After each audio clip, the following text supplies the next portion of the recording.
Welcome back to the second part of the MENA Forum as we continue to explore this year's theme, Reinforcing Global Resilience Through Sustainability. We have had an insightful morning, starting with Her Excellency, Minister Rania Mashat, and her allusion to the challenges of pushing through, the clouds of policy and practice, as the increased cost of financing exacerbates the $500 billion gap in the realization of SDGs. And global and national SDG alignment is still a big part of the hope work to be done. Dr. Sara touched upon the role of human rights and the energy transition, and the challenges of the fixation of the green over cobalt, and how color perceptions may be sidetracking progress away from delivery on bigger energy transition goals. All of these discussions indicate that the MENA region is at the critical juncture.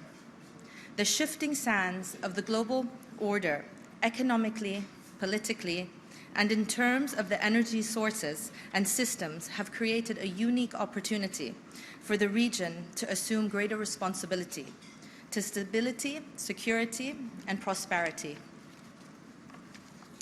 This afternoon, we have an exciting program of fireside chats, and my honor is to commence with introducing Her Excellency, مريم المهيري, Minister for Climate Change and Environment for the United Arab Emirates. Please, if you'd like to. If you'd like to come from here.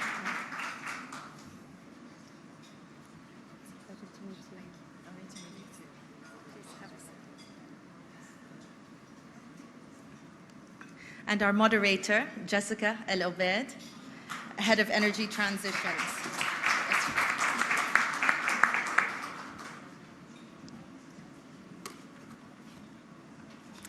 In Her Excellency's capacity as Minister for Climate Change and Environment, Minister El-Mahari leads the ministry mission of spearheading the UAE's drive to mitigate and adapt to the impacts of climate change, protect the country's ecosystems, and enhance its food and water security through developing and implementing effective measures, policies, and initiatives.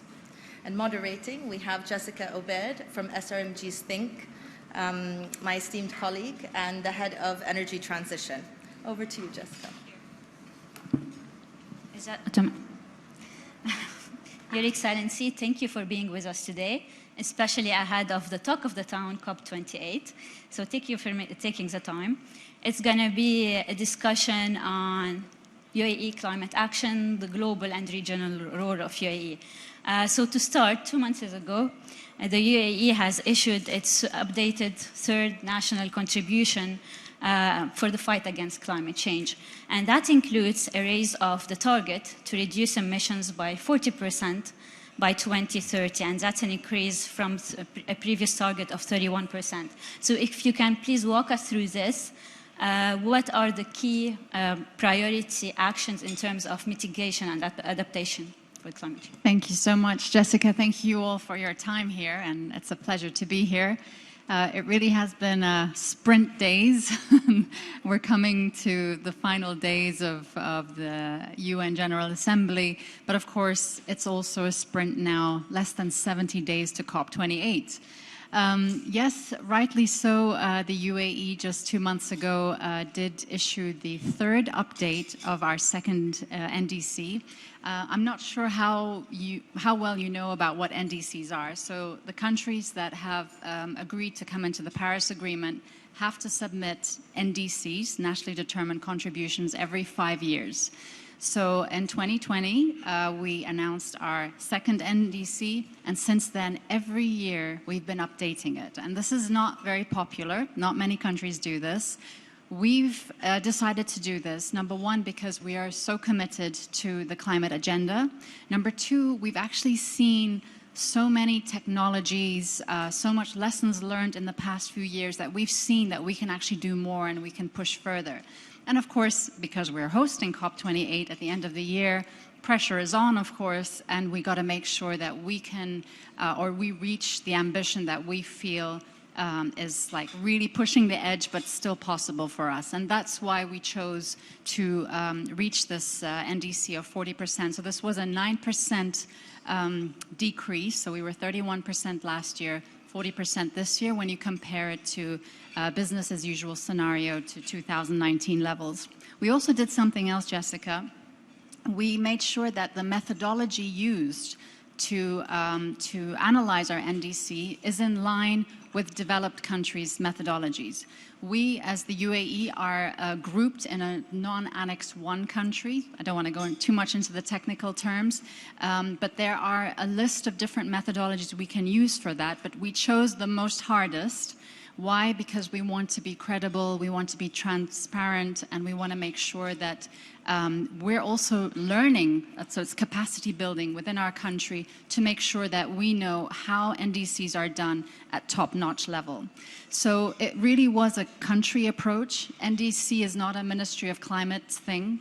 It's a whole of country approach, and as you can imagine, I need to get all the cities to line up with this. As you know, the UAE is on a pathway of net zero by 2050. We were actually the first country in the region to announce a net zero by 2050 strategic initiative in 2021.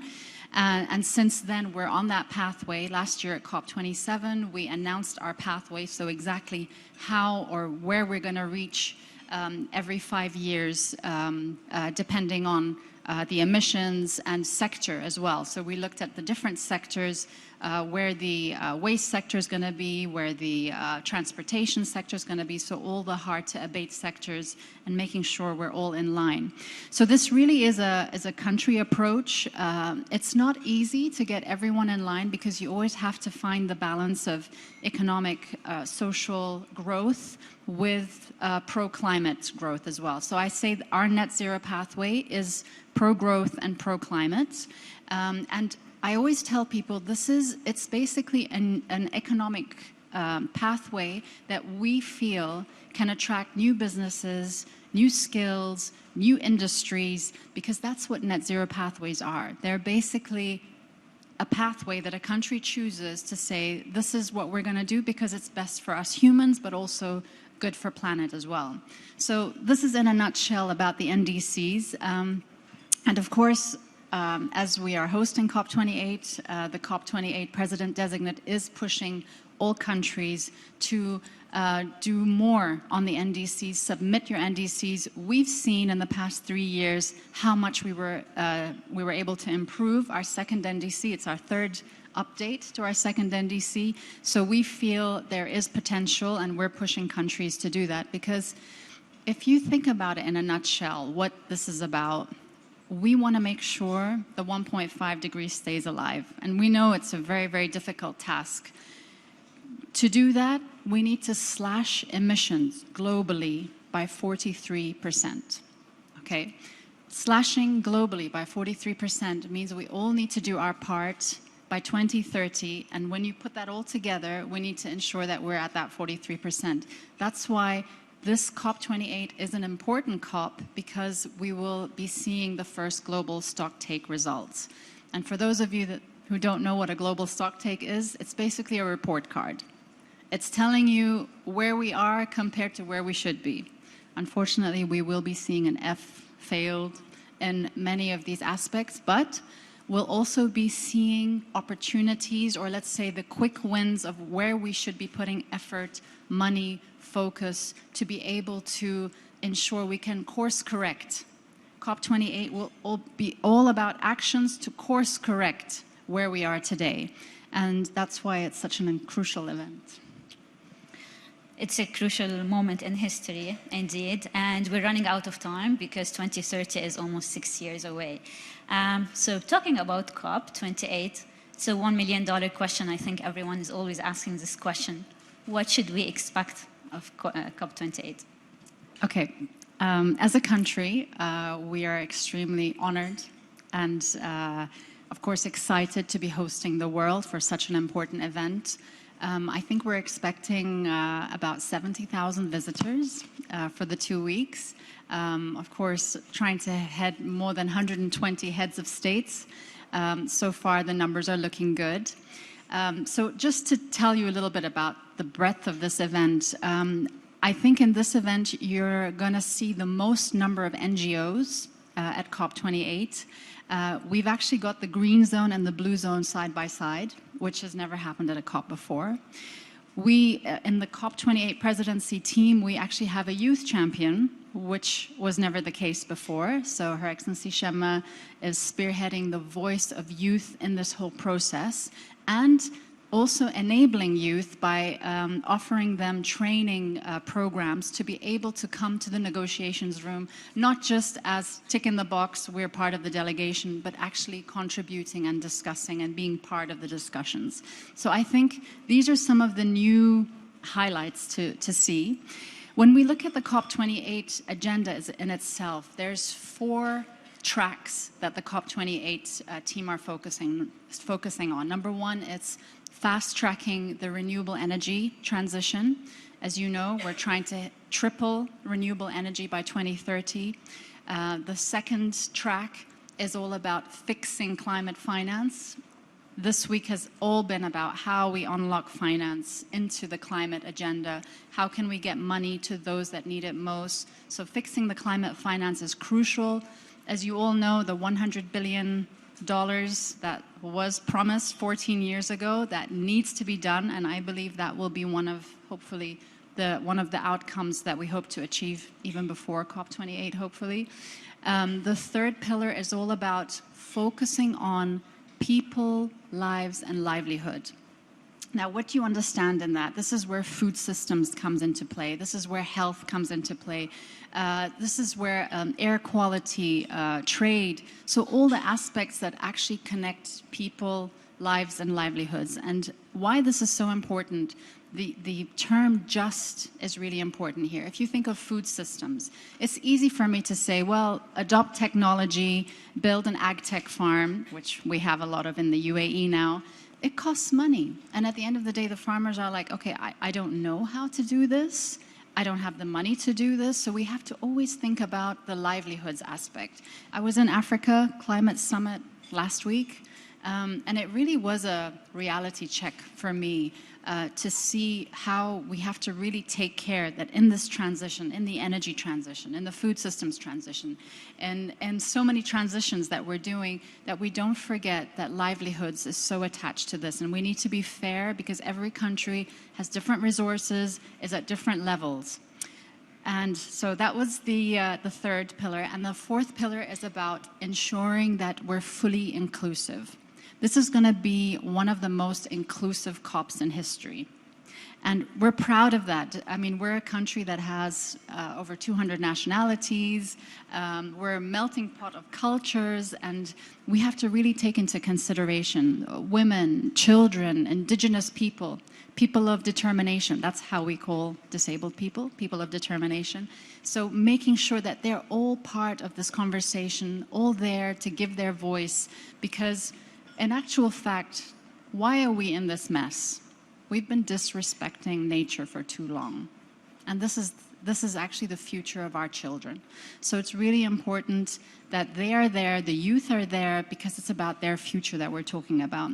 So these are the 4 tracks that the COP28 team are looking on. And Jessica, just to add what His Excellency Sultan has done, and we're all supporting him. I, for example, I'm honored to be the lead at COP28 for food systems and agriculture. He's also nominated other ministers, not only from the UAE, but across the globe, to spearhead and support him on other aspects, just because, as you said, time is running out, and we need to push from all sides as well. So we need all the support possible. You've mentioned food security quickly a couple of times, and I know it's a portfolio you've had, and it's a topic close to your heart and close to our hearts because we want to eat. So can you tell us more about this, especially that the food, water, energy, climate nexus, it's all interlinked, and food is highly impacted by climate change, especially in MENA countries. So, I'm just going to share with you. So I was nominated to be, or I'm very honored, the Minister of State for Food Security. This was in 2017. When I got the portfolio, you can imagine I was the first minister in charge of the food security file. And so I had to do a lot of learning lessons myself. I traveled a lot at that time too, going to things like the Milken Institute, going to conferences and understanding what does food security mean for people. And I noticed there was no common understanding. Okay, there is the definition per the UN, but when you think about food security for every country, it's so different because there are countries that are very much about agriculture, there are countries that are very much about importing food, and then of course we have our cultural, our tastes, our way of life, our behavior. So it was really interesting to understand what food security means for the UAE. So we got going and we set up the National Food Security Strategy of the UAE. Then, of course, I have to think there's a strategy. Now we need to implement it. What's the governance around it? We set up a council, and then COVID hit. And I was like, oh boy, let's see if this is going to work. And we were so lucky that we had everything set up, the council set up, the program set up, that we were actually on the right pathway. And I was able to know who to call from every emirate. So the UAE is made up of 7 emirates. I knew who to call, who was in charge of food in the different authorities to be able to quickly, put down solutions for the challenges that were shooting at us like on a minute basis. And it really was a lessons learned going through COVID. But the beauty of it, and I just thank my leadership for that they really had foresight and knowing that food security is so important that you plan this from a national level and you make sure that you have the political will and someone's driving it. And why I say this today, food systems is one of the priority areas in the COP28 presidency agenda. And leading this, we've actually come up with a COP28 food systems agenda, which I announced in Rome in June. And this agenda, again, it has 4 pillars. It seems we do 4 pillars a lot in the COP28. And this is about galvanizing national leadership. So what I'm trying to do, I've sent out now, so we've drafted a declaration, and I've drafted this declaration consulting many countries, many experts in the last 12 months, and we've put a 2-pager to say, as a country, I am committed to food systems transformation. I will connect it to my NDC, which we talked about in the beginning. I will connect it to my biodiversity strategy, and I will connect it to my national adaptation plan. And with this declaration that I've sent now to my counterparts, the ministers of agriculture, I told them I'm giving you feedback time until 27th of September, so end of this month, and then our president will be sending out to all the presidents in the world to get their momentum on this. If we have that political will on food systems transformation, this will drive the agenda that we need on transforming our food systems. Because today, when you look at the energy transition, it's much further than many of the other subjects. But I don't know if you know, food systems are the 2nd largest emitter after the energy sector. So if we do everything we can on the energy side, we won't reach 1.5 if we don't fix the food systems. And as you said, we're all connected to it. We all love food, but it's really a complex sector, and we need that political will. So the COP28 agenda has the political will arm. We also have the non-state actor arm. We have the innovation arm, and we have the financial arm. On the innovation arm, for example, we believe so much in partnerships, Jessica. It's the Aim for Climate, which we're spearheading with the US, and we have over 500 partners now on board. It's been a 2-year initiative and over $13 billion of committed investments already. And really, it's an initiative that's made by partners for partners. And you will not believe, if I go to the ministerials that we had also a summit in Washington just a few months ago. And Secretary Vilsack and I were there. The innovations that you see in the sector are incredible. And if we can bring those innovations to the smallholder farmers and ensure that they have that access to finance that everyone's always talking about, that will just be a game changer. So you can see I'm very passionate about the subject, but this is what's happening on the food side. Yeah, I'm gonna get back to the innovation, partnership, cooperation thing, but before that, let's take just a quick trip into the future, the near-term future. 3 months is away. right after COP28. So we wake up, COP28 has been a success. What role will the UAE play on the national, but also regional, global level in climate policy? So fast forward, you know, our leadership always tells us, you guys are nation designers. This is how we have to see ourselves as ministers in the UAE, as nation designers. We always have to think, where is it that I want to go to? So if I'm going to fast forward to after COP, I hope by that time I'll have at least over 100 countries that have committed to this declaration. This is number one. Number two, we will be continuing the momentum that we're building on all fronts in the UAE towards COP30, so in Brazil. And we will make sure, I mean, this is something I always say, we need to walk the talk. I think that's really important here. We need to walk the talk on so many levels. Many people look at the UAE and say, oh, they're an oil and gas country. But I don't know if you know, 70%, I think 72.3% of our GDP is non-oil based. We have now the 3 largest solar parks in the world in the UAE. We also have a nuclear power plant, and the 4th unit will be operationalized next year, which will then encompass 25% of all our electricity needs in the UAE. So we've been on this journey. We've been on this transition. And by the way, it takes time, it takes money, it takes capacity building, it takes champions to lead this. So that's why having COP28 has been a great momentum builder for us, because because net zero can only happen not on a presidential level only. Net zero has to happen in cities. So I actually signed a charter with all the 7 emirates of the UAE to get and make sure I'm building the momentum on the net zero pathway, and also suggest to them some of the ideas that they could implement and do on a city level to ensure that we're on that pathway. And I'm telling all of you, net zero pathways are not easy pathways. They are pathways that you have to push towards. They are pathways that can only be done if you have the political will, and you have the champions, and you have the passion to say, yes, I want to do this for my kids. I need to do this. As global responsible citizens, I need to do this for myself, for the planet, and for the future children.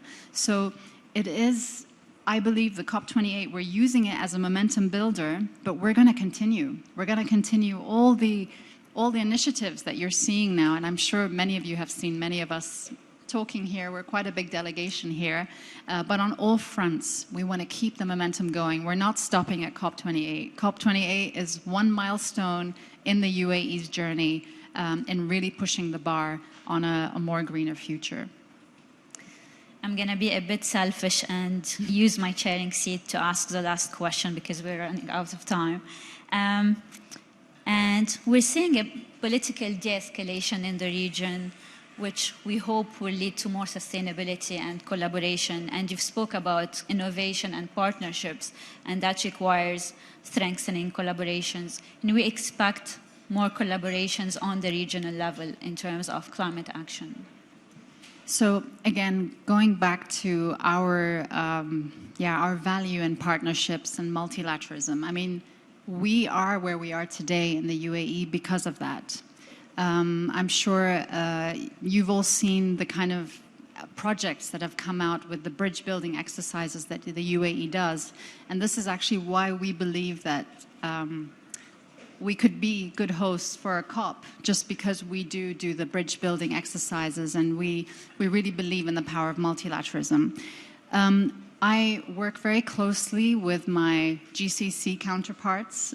We have the GCC Secretariat that we work together with, and of course, with the UAE hosting COP28, we're using that as a momentum builder for the regional outcomes as well. The Kingdom of Saudi Arabia will be hosting the next Climate MENA forum that's happening in October. This is, again, to get the kind of momentum going that we need so that it's not just on a country level, but on a regional level. And especially since we're a region that is very hot, We don't have much rainfall. And so we have the same kind of environmental challenges when it comes to air quality, when it comes to waste. And so it's really important that we have these collaboration and the talks as a region to be able to spearhead what's needed on places like the UAE where it has no rain and it's hot, and we feel it's getting hotter in the summer. But we've actually, the adaptation that we've had over the years has really shown us what it takes to actually adapt. I mean, going to Europe now sometimes in the summer, I mean, I remember many years ago, I wasn't really much concerned if a hotel didn't have an AC, but now actually the hotel needs to have an AC. So the importance of collaborating and ensuring that we focus on what we have in common more than what separates us, I think is really important in the context of today. Climate is real. It's affecting all of us. Any conflicts around the world is affecting all of us. And so we believe that COP28 will really be a place to convene, and let's think of our future, and let's think of more what brings us together than what keeps us apart. Thank you for this insightful talk and for being with us today. That was very insightful. Thanks again. And thank you for the audience for joining us.